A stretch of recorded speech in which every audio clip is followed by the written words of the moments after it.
میرے عزیزو، ایک آیت اس میں یہ بھی آئی ہے قرآن میں، وَمَن نُعَمِّرْهُ نُنَكِّسْهُ فِي الْخَلْقِ، سورہ یاسین کی آیت۔ اللہ فرماتا ہے ہم جس کو لمبی عمر دیتے ہیں اسے بچپن کی طرف لوٹا دیتے ہیں۔ حقیقت ہے جس کا بڑھاپا آیا سیم بچپن کی طرح واپس آ رہا ہے۔ تمہیں اندازہ بھی ہے بچے کی کیفیت دیکھا ہے؟ بچہ اس کے اندر جو عادتیں ہیں، ایک تو صحیح طریقے سے چل نہیں پاتا، سہارے کی ضرورت ہے، پکڑ کے چلے گا۔ بچہ بہت ہارڈ غذائیں نہیں کھاتا، دودھ پیتا ہے، ہلکی چیزیں کھاتا پیتا ہے، کیونکہ ہاضمہ اتنا مضبوط نہیں ہوتا۔ بچہ بریانی، گوشت، یہ بڑی بڑی چیزیں نہیں کھا پائے گا، کیا کرے گا؟ ہاضمہ اتنا نہیں ہے۔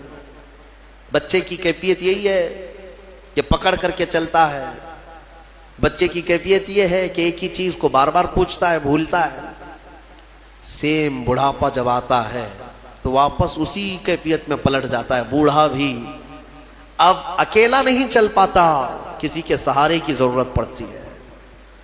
پھر بوڑھاپا ہی ہے کہ اس کو ہر چیز بھولی جانے لگتی ہے۔ جیسے بچپن میں بار بار پوچھتا تھا، بڑھاپے میں بھی پوچھنے لگتا ہے، بھول جاتا ہے۔ بچپن میں جس طرح سے بچے کو بستر میں ہی پیشاب ہو جاتے، پخانے ہو جاتے ہیں، بڑھاپے میں بھی حالتیں دیکھنے کو ملتی ہیں۔ کنٹرول میں نہیں رہتا پیشاب پخانہ۔ بہت سارے بڑھاپے ایسے آتے ہیں کہ ان کا پیشاب نکلتا ہے، پخانے نکلتے ہیں، کیا کر سکتے ہیں؟ بچپن کی طرف لوٹا ہے۔ بچہ ہارڈ غذا نہیں کھا سکتا، بوڑھا بھی نہیں کھا سکتا۔ بڑھاپا آیا، بہت ساری چیزوں سے پرہیز ہے۔ سخت چیزیں بوڑھے کو نہیں چلیں گی، اب ہاضمہ کمزور ہو گیا ہے۔ شکر سے پرہیز، نمک سے پرہیز، گوشت سے پرہیز، بس ہلکی چیزوں پر وہ رہ گیا ہے۔ اور اللہ تعالیٰ فرماتا ہے ہم جس کو لمبی عمر دیتے ہیں اس کو بچپن کی طرف لوٹا دیتے ہیں۔ افلا یعقلون، تم اس چیز میں عقل نہیں رکھتے؟ تم سوچتے کیوں نہیں کہ تمہاری زندگی جہاں سے چلی تھی واپس پلٹ آئی ہے؟ میرے عزیزو، یہ دنیا بہت ہی شارٹ ہے، اس میں صرف اور صرف اپنے من کی مت ماننا۔ ہاں، لوگوں کو ایسا لگتا ہے کہ ہماری طبیعت جو چاہے وہ کر لینا، نہیں، میرا مولا جو چاہے وہ کرو، تو سکون یہاں پر بھی ہے، مرنے کے بعد بھی ہوگا انشاءاللہ۔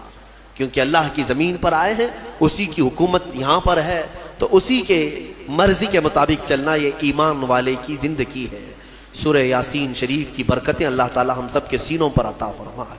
مولا کریم اس دنیا میں ہمیں اس کی رضا اور اس کے حبیب کی رضا کے مطابق جینے کی توفیق عطا فرمائے۔ سورہ صاد اور سورہ صافات کی بھی ہم نے تلاوت کی، اور سورہ زمر کی بھی مختصر بات یہ عرض کر دوں۔ سورہ صاد میں اللہ تعالیٰ نے حضرت ایوب علیہ السلام کے ذکر کو تفصیلاً بیان فرمایا۔ اس سے پہلے بھی ان کا ذکر آیا ہے 17ویں پارے میں، لیکن اس پارے میں قدر تفصیل سے آیا ہے۔ اور سورہ صافات میں کئی نبیوں کا ذکر آیا۔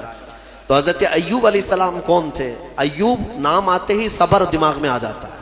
بہت سارے لوگ ان کا نام ہی صبر ایوب سمجھتے ہیں، حالانکہ ان کا نام صبر ایوب نہیں ہے۔ حضرت ایوب علیہ السلام، صبر ان کے ساتھ ایسا لگ گیا ہے کہ جیسے حضرت ایوب کہیں تو صبر ذہن میں آ جائے، صبر کہیں تو حضرت ایوب کا نام آ جائے۔ سب سے زیادہ صبر کرنے والوں میں آپ کا نام آتا ہے۔ حضرت ایوب علیہ السلام اللہ تبارک و تعالیٰ کے ایک جلیل القدر پیغمبر ہے، نبی ہیں۔ اللہ نے آپ کو بے شمار دولت عطا کی تھی، اولاد، بیویاں، اس زمانے میں آپ کی شان و شوکت، بڑی جائیدادیں۔ پھر آزمائش کا ایک وقت آیا، اللہ نے فرمایا اپنے فرشتوں سے میں اپنے بندے ایوب کا امتحان لیتا ہوں۔ ان کی کئی بیویاں تھیں، تقریباً روایت میں بتائی گئیں 16 یا 17، اور ان کی اولاد 28 یا 30 کے قریب اولاد، بیٹے۔